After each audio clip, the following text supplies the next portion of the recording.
बॉलीवुड में कल की टाइटल से फिल्म बन तो गई, लेकिन कई सवाल अभी अधूरे हैं। जैसा कि आप जानते हैं, कल की अवतार उत्तर प्रदेश के संभल शहर में जन्म लेने वाले हैं। ऐसे में सवाल यह है कि क्या इस फिल्म से जुड़े कलाकार या निर्देशक या लेखक अपनी फिल्म के लिए रिसर्च करने कभी संभल गए, या पार्ट 2 की जो बात चल रही है सीक्वल की, उसके लिए संभल जाने का कोई प्लान है, या संभल की जगह काशी में ही अवतार को दिखा दिया जाएगा। ऐसे कई सवाल हैं जो इस समय खड़े हैं। बॉलीवुड ने कल की भगवान पर अपनी रिसर्च की या नहीं की, और की भी तो कितनी की, इस पर चर्चा हम इस वीडियो में आगे करेंगे। लेकिन दोस्तों, उससे पहले मैं संभल के बारे में कुछ जानकारी आपको देना चाहता हूं। उत्तर प्रदेश का संभल केवल ऐतिहासिक नगर ही नहीं है, बल्कि इस नगर की पौराणिक मान्यताएं भी हैं। इस नगर की चर्चा आज से 5,500 साल पूर्व महर्षि वेद व्यास द्वारा रचित श्रीमद् भागवत में भी मिलती है। श्रीमद् भागवत के 12वें स्कंध के दूसरे अध्याय में महर्षि वेदव्यास ने बताया है कि यहाँ भगवान नारायण के 24वें अवतार कल्कि जी का अवतरण होगा। इसी प्रसंग में वो लिखते हैं कि यह अवतार दुष्टों के विनाश के लिए होने वाला है। केला देवी मंदिर के महंत हैं ऋषिराज गिरी, वो भी इन तर्कों का समर्थन करते हैं। उन्होंने श्रीमद् भागवत कथा के हवाले से बताया कि एक बार भगवान श्री कृष्ण रुक्मणी जी को लेकर संभल के रास्ते कहीं जा रहे थे। इस दौरान उन्होंने कहा था कि इसी स्थान पर कलयुग में हम अवतार लेकर आने वाले हैं। श्रीमद् भागवत में संभल नगर को लेकर विस्तार से विवरण भी मिलता है। इसमें इस नगर को 68 तीर्थ, 19 कूप, 36 पूरे और 52 सराय वाला बताया गया है। महंत ऋषिराज गिरी बताते हैं कि संभल के अंदर आज भी बहुत कुछ है। यहाँ सभी तीर्थ हैं और ये एक सुंदर नगरी है। महंत के मुताबिक पुराणों में वर्णन मिलता है कि समय लोगों को तोल रहा है, इतिहास के पन्ने खोल रहा है, संत सनातन की आंखों में काशी मथुरा डोल रहा है। अब चूंकि बात निकली है तो यहाँ पर संभल के बारे में चर्चा कर देते हैं, जो पुराणों में भी है। भगवान शुकदेव ने 88,000 ऋषियों को श्रीमद् भागवत की कथा सुनाते हुए कहा कि भगवान कल्कि का अवतरण कलयुग के आखिर में होना है। उस समय तक इंसान गधों की तरह हो जाएंगे, लोग एक दूसरे को मारकर खाने लगेंगे। ऐसे हालत में भगवान नारायण को धर्म रक्षा के लिए कल्कि का रूप लेना होगा। इसी प्रसंग में शुकदेव जी ने कल्कि अवतार का समय और स्थान भी बताया है। कहा है कि सावन महीने के शुक्ल पक्ष की पंचमी तिथि को जब गुरु, सूर्य और चंद्रमा एक साथ पुष्य नक्षत्र में प्रवेश करेंगे, भगवान नारायण कल्कि के रूप में संभल में अपनी पत्नी पद्मा के साथ अवतार लेंगे। वो सफ़ेद घोड़े देवदत्त पर सवार होकर अधर्मियों का विनाश करेंगे। इस प्रसंग में भगवान शुकदेव ने बताया कि कल्कि की दूसरी पत्नी का नाम रमा होगा। वहीं उनके 4 पुत्र जय, विजय, मेघमाल और बलाहक होंगे। उस समय भगवान के पुरोहित महर्षि याज्ञवल्क्य और गुरु परशुराम होंगे। कलयुग के बारे में कहा जाता है कि ये 4,32,000 साल लंबा होगा, जिसमें अभी सिर्फ 5,000 साल ही बीते हैं। अंत में पृथ्वी बंजर हो जाएगी और अपराध बढ़ने लगेंगे। भगवान विष्णु का कल्कि अवतार संभल में जन्म लेगा, जो पाप का नाश करेगा। आखिरी 5 सालों में पृथ्वी पर बहुत अधिक बारिश होगी। कलयुग के अंत तक पृथ्वी बंजर हो जाएगी, पेड़ पौधे नहीं उगेंगे, जीव जंतु निर्जीव हो जाएंगे। भयानक अत्याचार और अपराध लोगों के सिर चढ़कर बोल रहा होगा। इंसान की लंबाई भी उस वक्त कम हो जाएगी। लोगों का पूजा पाठ और धर्म के रास्ते से मन भ्रमित हो जाएगा। वो अत्याचार और अपराध के मार्ग पर चल पड़ेंगे। भाई भाई का दुश्मन होगा, रिश्ते नाते सब खत्म हो जाएंगे। लोगों के मन में शर्म हया खत्म होती चली जाएगी। कलयुग की आखिरी रात बहुत लंबी होगी। इस आखिरी रात के बाद एक नहीं, 2 नहीं, बल्कि एक साथ 12 सूरज उगेंगे। ये 12 सूरज पृथ्वी पर तब तक अस्त नहीं होंगे जब तक कि धरती का सारा पानी सूख नहीं जाएगा। इसके बाद भगवान विष्णु कल्कि का अवतार लेकर पृथ्वी से जीव जंतु सब खत्म कर देंगे। पृथ्वी से जीवन नष्ट हो जाएगा। इस कार्य को करने में 3 दिनों का वक्त लगेगा। भगवान विष्णु का कल्कि का अवतार 10वां और आखिरी अवतार होगा। इस अवतार का मकसद पाप का नाश करके सत्य और धर्म की पुनः स्थापना करना होगा। अवतार का जिक्र कल्कि पुराण, अग्नि पुराण, ब्रह्मांड पुराण, भविष्य पुराण और महाभारत में भी मिलता है। कल्कि अवतार जो है वो उत्तर प्रदेश के संभल जिले में विष्णु यश नाम के एक ब्राह्मण के यहाँ होगा। जब भगवान विष्णु कल्कि का अवतार लेंगे तो वो एक सफ़ेद घोड़े पर बैठकर अपने हाथों में तलवार लेकर इस पूरी सृष्टि पर जीवन का समापन कर देंगे। इसके बाद फिर पुनः पृथ्वी पर जीवन का आरंभ होगा। ये तो हुई भगवान कल्कि की बात। तो क्या फिल्म कल्कि की टीम ने ये सारी रिसर्च की थी? क्या फिल्म में इस रिसर्च के बाद और हाल ही में जो सामने आई हैं खोज, उसके बाद कोई कहानी में बदलाव किए गए हैं? क्या फिल्म की टीम ने अपनी जो भी रिसर्च की उसे इस नेक काम में सहयोग के तौर पर कोर्ट में सबमिट करने की कोई योजना है? साथ ही एक सवाल ये भी कि क्या कल्कि पार्ट 2 के लिए कोई रिसर्च वर्क हुआ है? ये सारे जवाब तो फिल्म कल्कि की टीम को देने होंगे। चलिए, अब जिक्र निकला है तो बात सम्राट पृथ्वीराज की भी कर लेते हैं, जिनका संभल के साथ कनेक्शन सामने आया है। सम्राट पृथ्वीराज पर जब अक्षय कुमार को लेकर फिल्म बनाई गई तो कोई भी टीम मेंबर कन्नौज भी नहीं गया। फिल्म फ्लॉप रही। हर किसी ने यही कहा कि फिल्म के लिए असली मूछ तक उगाने से इनकार करने वाले अक्षय कुमार ने बड़े बेमन से इस फिल्म में काम किया।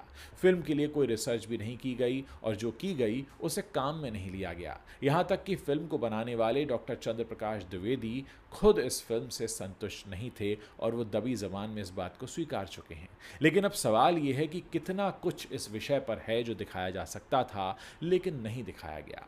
अक्षय कुमार हैं, आशुतोष राणा हैं या वो मानुषी छिल्लर, उनको कन्नौज ले जाकर बहुत कुछ दिखाया जा सकता था ताकि वो अपने किरदार सही से निभा पाते, या डॉक्टर चंद्र प्रकाश द्विवेदी भी जा सकते थे, लेकिन शायद इसकी या तो ज़रूरत नहीं समझी गई। चलिए, ये सारी जानकारी जो हमारे सामने उपलब्ध है वो हम आपको बता देते हैं कि संभल का कनेक्शन जो सम्राट पृथ्वीराज से है। मुरादाबाद आगरा राष्ट्रीय राजमार्ग पर चंदौसी बहजोई के बीच हाईवे से करीब 3 किलोमीटर अंदर जाकर खेतापुर में एक काफ़ी पुरानी सुरंग मिली है। दावा किया जा रहा है कि खेतापुर में किसी ज़माने में राजा पृथ्वीराज चौहान के सेनापति चूड़ीमा राज का किला हुआ करता था। यहाँ आल्हा ऊदल का युद्ध भी हुआ था। सेनापति चूड़ीमा राज के नाम पर ही इस स्थान का नाम चूड़ामणि पड़ा है। आज भी आसपास यहाँ खुदाई में अष्टधातु के सिक्के मिलते रहते हैं। चूड़ामणि के पास ही सुरंग भी है जो अब बहुत जर्जर हालत में है। आसपास वहाँ झाड़ियाँ उगाई हैं। खेतापुर के जो ग्रामीण हैं वो दावा करते हैं कि ये चूड़ामणि इलाका ऐतिहासिक है। पूरा इलाका राजा पृथ्वीराज चौहान से जुड़ा हुआ है। चूड़ामणि के पास स्थित सुरंग को लेकर ग्रामीणों का दावा है कि इस सुरंग का संबंध संभल के हरिहर मंदिर से है। इसी दावे को लेकर प्रशासन की ओर से निरीक्षण करते हुए बहुत जल्द यहाँ खुदाई कराए जाने की भी संभावना है। मणि इलाके में स्थित इस सुरंग को लेकर स्थानीय ग्रामीणों का कहना है कि यह स्थान इतिहास से गहरा संबंध रखता है। आल्हा और ऊदल इसी मणि स्थान पर रुके थे और उनकी मृत्यु भी यहीं हुई थी। मणि में कई संतों की समाधि स्थल समेत एक शिवालय है और कुछ कमरे भी बने हुए हैं। आपको बता दें कि आल्हा और ऊदल बहादुर योद्धा दक्षराज के बेटे थे। दोनों भाई वीर योद्धा थे। कहा जाता है कि अपनी मातृभूमि की रक्षा हेतु पृथ्वीराज चौहान से युद्ध करते हुए ऊदल वीरगति को प्राप्त हुए और आल्हा अपने छोटे भाई ऊदल की वीरगति की खबर सुनकर अपना आपा खो बैठे और पृथ्वीराज चौहान की सेना पर मौत बनकर टूट पड़े। आल्हा के सामने जो भी आया मारा गया। 1 घंटे के घनघोर युद्ध के बाद पृथ्वीराज और आल्हा आमने सामने थे। दोनों में भीषण युद्ध हुआ। पृथ्वीराज चौहान बुरी तरह घायल हो गए। आल्हा के गुरु गोरखनाथ के कहने पर आल्हा ने पृथ्वीराज चौहान को जीवन दान दे दिया। अब यहाँ आज भी ग्रामीण जो है वो पूजा पाठ के लिए आते हैं। ये जो सुरंग है ये मिट्टी से अब ढक चुकी है और ग्रामीण लोग बड़े बूढ़ों से जो उन्होंने किस्से सुने हैं उसके आधार पर दावा करते हैं कि ये सुरंग संभल के हरिहर मंदिर तक जाती है। राजा पृथ्वीराज चौहान और उनके सेनापति समेत कई सैनिक इस सुरंग का इस्तेमाल किया करते थे। 10 वर्ष पहले तक सुरंग बहुत ऊंची थी। अभी सुरंग का रास्ता मिट्टी और झाड़ियों से ढक गया है। साफ सफाई के बाद सुरंग के ऐतिहासिक रहस्य से पर्दा उठेगा, ऐसी स्थानीय लोगों को उम्मीद है। और इस स्थल पर एक धूनी भी बनी हुई है जिसकी अग्नि कभी शांत नहीं हुई। वर्षों से ये धूनी लगातार जल रही है। इसके अलावा इस परिसर में कई महंतों के समाधि स्थल भी बनाए गए हैं। पृथ्वीराज चौहान की बेटी का इसी स्थान से गौना हुआ था। जी हाँ, वहाँ के ग्रामीण किंवदंतियों के हवाले से बताते हैं कि पृथ्वीराज चौहान की बेटी बेला की शादी चंदेल वंश के वनाफल राजा के यहाँ हुई थी। विवाह के बाद चूड़ामणि स्थल से ही उनकी बेटी का गौना हुआ था। ये स्थल इतिहास के कई रहस्यों को अपने अंदर समेटे हुए है। अगर प्रशासन इसकी जांच पड़ताल करेगा तो ये ऐतिहासिक स्थल के होने का रहस्य लोगों के सामने आ जाएगा। और आपको बता दें कि आल्हा और ऊदल से भी चूड़ामणि का सीधा कनेक्शन है। खेतापुर के लोग बताते हैं कि पृथ्वीराज चौहान का किला संभल में स्थित था। रानी संयोगिता की खोज में संभल आने से पहले आल्हा और ऊदल ने इसी जगह पर अपना डेरा जमाया था। पृथ्वीराज चौहान की सेना से उनका युद्ध भी इसी जगह पर हुआ था। इसका उल्लेख बेला सती आल्हा में भी मिलता है। आज भी अष्टधातु समेत कई कीमती धातुओं के सिक्के और अवशेष यहाँ की खुदाई में मिलते हैं। इसके अलावा आल्हा और ऊदल के गुरु अमर गुरु की समाधि भी यहाँ बनी हुई है। संभल में एक बावड़ी है जिसकी अब पड़ताल की जा रही है। भारतीय पुरातत्व सर्वेक्षण विभाग उसकी पड़ताल कर रहा है। इसके बारे में कहा जाता है कि वो पृथ्वीराज चौहान ने बनाई थी, जो उस समय उनकी राजधानी हुआ करती थी। दोस्तों, ये वो जानकारी है जो इस समय पब्लिक डोमेन में उपलब्ध है, लेकिन क्या हमारे फिल्मकार ऐसी जानकारियों तक पहुंचते हैं? क्या हमारे फिल्मकार इस जिम्मेदारी को समझते हैं कि ऐसी जानकारियों के साथ अगर वो कोई फिल्म बना रहे हैं, फिर चाहे वो सम्राट पृथ्वीराज पर फिल्म बना रहे हों या भगवान कल्की पर बना रहे हों, ये उनकी जिम्मेदारी बनती है कि वो इन सारी बातों की रिसर्च करें। ये बहुत छोटा सा रिसर्च था जो मैंने आपके सामने रखा। अगर कोई 3 घंटे की फिल्म बना रहा है या सीक्वल के साथ 6 घंटे का सिनेमा बना रहा है, तो उसका ये फ़र्ज़ बनता है कि वो ऐसी शोध करे, अपनी रिसर्च को साझा करे सरकार के साथ। और मुझे पूरी उम्मीद है कि संभल के जो स्थानीय लोग हैं वो ऐसे फिल्मकारों की बड़ी मदद करेंगे। अगर आज भी कल्की की टीम संभल जाकर रिसर्च करना चाहती है तो स्थानीय लोग मदद के लिए तैयार होंगे, क्योंकि संभल के लोग खुद चाहते हैं कि उनके शहर की कहानी सही तरह से लोगों के सामने रखी जाए। ये जो मैंने आपको इस वीडियो में बताया है, ये बहुत ही सूक्ष्म जानकारी है, बहुत ही छोटी जानकारी है जो इस समय पब्लिक डोमेन में उपलब्ध है। लेकिन आप सोचिए, अगर आपको इस पर सिनेमा बनाना है तो आपको वो सिनेमा अच्छे से बनाना होगा।